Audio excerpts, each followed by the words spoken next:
नमस्कार, मैं हूं गीतम सिंह और आप देख रहे हैं 7 इंडिया न्यूज। जैसा कि आप जानते हैं कि सीबीएसई 10th क्लास और 12th क्लास रिजल्ट निकल चुका है। एक बार फिर लड़कियों ने बाजी मारी है और लगातार लड़कियां अपना नाम रोशन कर रही हैं, अपना परिवार का नाम रोशन कर रही हैं और देश का नाम रोशन कर रही हैं। जिस तरह से आप देख रहे हैं कि सीबीएसई क्या कहते बोर्ड परीक्षा में लड़कियों ने फिर बाजी मारी है और मिल्टन पब्लिक स्कूल विशेष तौर से लगातार बच्चों की एजुकेशन को गुणवत्तापूर्ण देने के लिए अग्रसर है और लगातार ये साबित कर रहा है कि मिल्टन पब्लिक स्कूल अपने आप में एक ऐसी संस्था है जो बच्चों को भविष्य लगातार उज्जवल कर रहा है।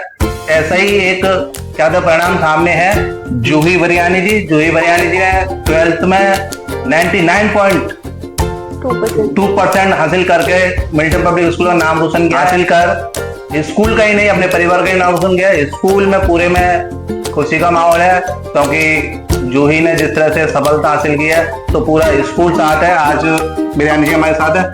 जूही जी, किस तरह लग रहा है आपको जिस तरह से आपने 99.2% के साथ 12th पास किया है?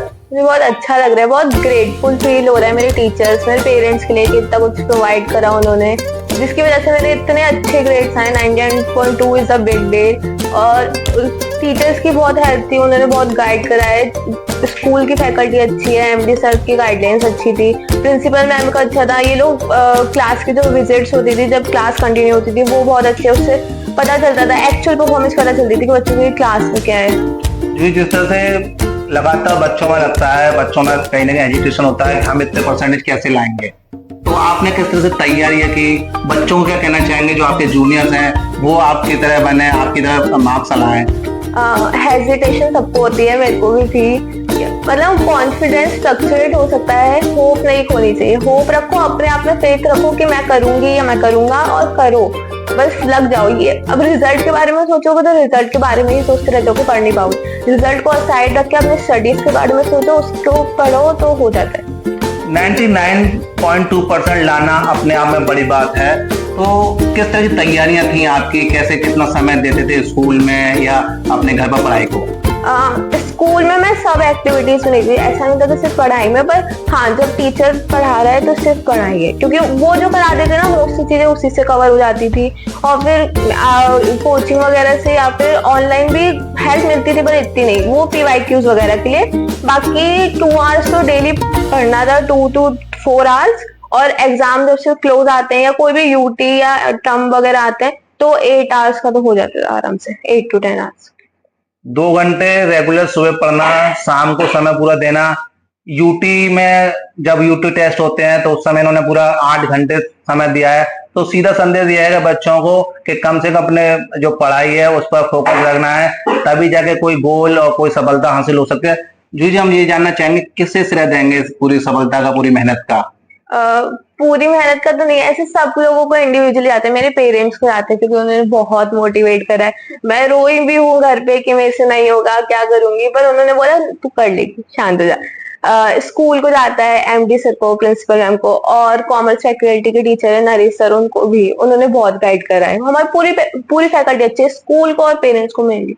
क्या भविष्य में क्या बनना चाहते हैं आप? ऐसे थोड़ा माइंड होता है, सबका होता है, क्योंकि बहुत सारे वाइडर ऑप्शंस है, पर मैं सिविल की साइड जाने का सोचूंगी, IAS समथिंग। तो ये थी हमारे साथ जूही बरियानी जी, मिल्टन पब्लिक स्कूल की छात्रा हैं।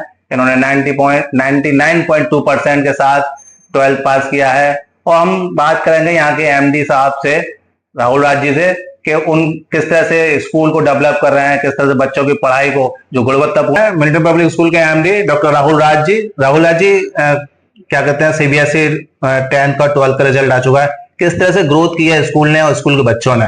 स्कूल की जहां तक बात है, 46 ईयर स्कूल सक्सेसफुल हो गए करते हुए। और जो पहले रिजल्ट आते थे तो उस समय देखा जाता था कि बच्चों के कितने ऐसे बच्चे जिनके 75 से ऊपर मार्क्स आए।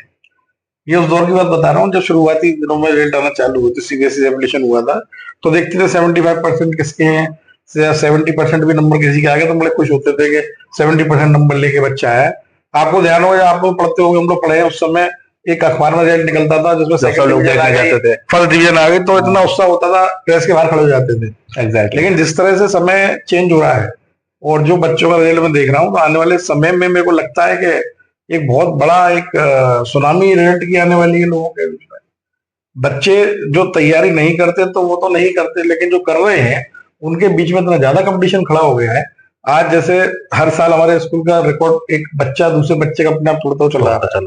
सबसे पहला टॉपर हमारा 72% हुआ करता था एक समय में, उसका रिकॉर्ड तोड़ते तोड़ते 98.6 पे अर्चिता 2016 में रही। इस बार जूही बरेली ने 99.2 बेस्ट 5 में लाकर वो रिकॉर्ड भी ब्रेक कर दिया है और कॉमर्स स्ट्रीम की सबसे बड़ी टॉपर हुई है स्कूल की। स्कूल के बोर्ड में इनका नाम जा रहा है और स्कूल की तरफ से कोई एक्टिविटी गिफ्ट की जा रही है प्रोत्साहन करने के लिए, जिससे आगे चल के सिविल सर्विसेज में जाएंगे, इनका मोटिवेशन भी किया है वहां जाने के लिए। तो मेन रोल ये है कि जो बच्चे पूरे साल नहीं पढ़ते, अनुशासन में नहीं रहते हैं, वो पढ़ के केवल पास तो हो जाते हैं एक बार, लेकिन कैरियर ऑप्शन की बात करें तो कुछ नहीं कर पाते। लेकिन जो बच्चा शुरू से ही डिसिप्लिन में रह के पढ़ा, हर क्लास में अच्छे नंबर जिसके आए और पढ़ाई के प्रति जागरूक रहा, उसका रिजल्ट अच्छा आता है। अगर आप थोड़े समय के लिए पढ़कर और थोड़े समय में तैयारी कर पेपर देते हैं तो पास हो सकते हैं, 55-60% ला सकते हैं। लेकिन अगर टॉपर की जब बात करें वहां पर क्राइटेरिया अलग है। अब बात करें कि एक स्कूल, ये ऐसे 100-200 हजारों स्कूल हैं, पूरे इंडिया में लाखों स्कूल हैं, हर एक से टॉपर निकलेगा। जॉब प्लेसमेंट थोड़े से, सिविल सर्विसेज की बात करें तो बहुत थोड़ी सी सीट्स है, लेकिन लाखों बच्चा तैयारी करता है। अब उसमें बात आती है कि वो भी डिसिप्लिन में रहता है, हर बच्चा पढ़ने में होशियार है, पूरा अंदर मोटिवेटेड है कि मुझे उसको आना है, उसका तो लक भी साथ देता है।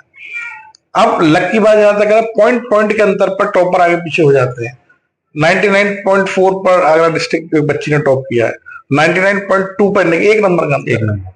तो लक की बात है। पढ़ाई जैसे IAS में बहुत बच्चे प्री और मेन दोनों निकाल लेते हैं, लेकिन जब इंटरव्यू में जाते हैं उस समय उनका लक बाई चांस साथ देता है। तो ऐसे लोग भी हमें मिलते हैं, ऐसे बच्चे मिलते हैं जो 2 बार क्वालिफाई हो रहे हैं, इंटरव्यू तो वापस आ गए। और कुछ ऐसे मिलते हैं जिनको देख के आपको अंदाजा लगा इंटरव्यू उनका क्वालिफाई भी हो गया। राहुल जी, लगातार हम देखते हैं कि लड़कियों को कहीं ना कहीं लड़कों से कम आंका जाता है, लड़कों को क्या होते हैं प्रेफरेंस। ये बात तो प्रधानमंत्री नरेंद्र मोदी जी है और योगी जी, लोगों द्वारा इतने कार्यक्रम लड़कियों के लिए चलाए जा रहे हैं। और स्कूल लेवल की बात अब करें, स्कूलों में ऐसा नहीं कि प्राइवेट स्कूल, गवर्नमेंट स्कूलों में बहुत पढ़ाई का साधन बढ़ रहा है, लड़कियों को मौका मिल रहा है, घर घर जाकर लड़की जो नहीं पढ़ती उनको बुला के पढ़वाया जा रहा है। और पेरेंट्स जैसे हमारे यहाँ हैं जिनकी 3 बेटियां 2 बेटी हैं, वो भी बच्चों को पढ़ाने के लिए उत्साहित है, चाहे तो किसी सस्ते स्कूल में पढ़ा सकते हैं, स्कूल में पढ़ाने के लिए हिम्मत कर रहे हैं। मैनेजमेंट भी कोऑपरेट करता है, डिस्काउंट दे रहा है बच्चों पढ़ाने के लिए कि बच्चे पढ़े यहाँ पर। और मेरे ख्याल से अब तक हमारे जितने रिकॉर्ड ब्रेक करें लड़कियों ने, लगातार लड़कियां जो रिकॉर्ड है उसे ब्रेक कर रही हैं, लगातार आगे बढ़ रही हैं। जिस तरह से अभी पाकिस्तान का और भारत का एक तरह से युद्ध हुआ, विवाद हुआ, उसमें भी महिलाओं को आगे देखा गया। क्या कहते हैं, जो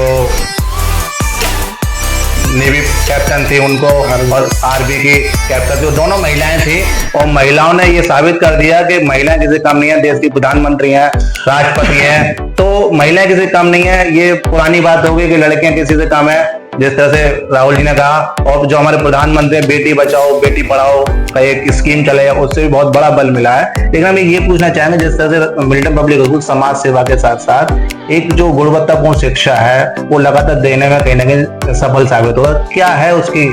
देखिए, टॉपर्स बनाने के लिए और स्कूल्स के रिजल्ट अच्छे करने के लिए बहुत सारी चीजें होती हैं।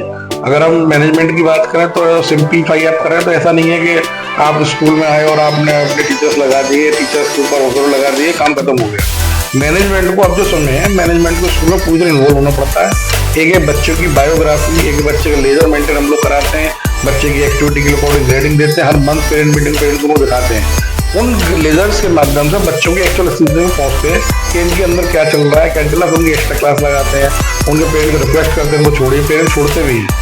और अब जो आगामी हमारे प्लान है उसमें जो टॉपर बच्चे क्लास के होते हैं उनको हम अपने स्कूल में रोककर और उन्हें फिल्टर करेंगे, इससे उनके रिजल्ट और अच्छे जाए एग्जाम टाइम में। मतलब एग्जाम टाइम में उनको यहीं रोकेंगे 1 महीने के लिए स्कूल में, यहीं उनका मेस चलेगा स्कूल हॉस्टल में, और उनको और फिल्टर करेंगे कि वो कैसे अच्छे से अच्छा रिजल्ट और दे सकते हैं। और जो वीक कैटेगरी के बच्चे हैं उनको फिल्टर करेंगे, एक्स्ट्रा क्लास देकर। डेली हमारी 1 घंटे की एक्स्ट्रा क्लासेस चलती हैं, जिन्हें हमने डाउट क्लास का नाम दिया है। छुट्टी के बाद हॉल में एक मंडे के दिन जैसे मैथ के टीचर सारे बैठ जाते हैं, और उसमें बैठने का मतलब ये है कि बच्चे को अगर 11th में बच्चा है और 6 का नहीं आता उसे, तो वो 6 का टीचर में बैठा वो उससे पूछ सकता है डाउट। मतलब वो रेगुलर स्टडी क्लास में ना होकर डाउट क्लास है। बचपन से लेकर अब तक जो पार्ट इस बच्चे का रह गया है वो उस सब्जेक्ट का पार्ट वहां बैठ के पूछ सकता है। घंटे में वर्कशीट देते हैं, वर्कशीट काम कर सकता है, चैप्टर वाइज टेस्ट होते हैं, बिल्कुल बोर्ड पैटर्न पे पेपर बनता है हमारा। एक मैं आपको और बता दूं, जो भी शायद बहुत से स्कूलों